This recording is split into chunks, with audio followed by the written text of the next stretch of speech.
بسم اللہ الرحمن الرحیم۔ السلام علیکم۔ میری آپ سبھی سے التجا ہے کہ ایک مرتبہ درود ابراہیمی پڑھ لیجیے گا۔ بسم اللہ الرحمن الرحیم۔ اللہم صلی علی محمد وعلی آل محمد کما صلیت علی ابراہیم وعلی آل ابراہیم انک حمید مجید۔ اللہم بارک علی محمد وعلی آل محمد کما بارکت علی ابراہیم وعلی آل ابراہیم انک حمید مجید۔ بسم اللہ الرحمن الرحیم۔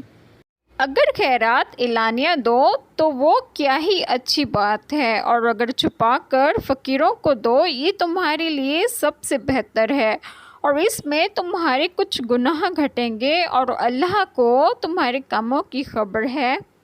بسم اللہ الرحمن الرحیم۔ آج جو بات آپ لوگوں سے ڈسکس کروں گی وہ یہ ہے کہ صدقہ خواہ فرض ہو یا نفل، جب اخلاص سے اللہ تعالیٰ کے لیے دیا جائے اور ریا سے پاک ہو تو خواہ ظاہر کر کے دیں یا چھپا کر، دونوں بہتر ہیں۔ مسئلہ لیکن صدقہ فرض کا ظاہر کر کے دینا افضل ہے اور نفل کا چھپا کر۔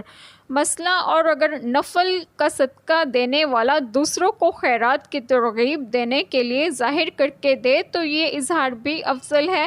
دینے والا صرف اللہ تعالیٰ کے لیے ہی دے، دکھاوے کے لیے نہ دے۔ اللہ تعالیٰ ہم سب کے تمام گناہوں کو معاف فرمائے اور ہمیں صراط مستقیم کی راہ پر گامزن کریں، اور آپ سب کو آپ کے گھروں میں خوش و خرم رکھیں اور صحت و تندرستگی بھی دیں۔ آمین۔ جزاک اللہ خیر۔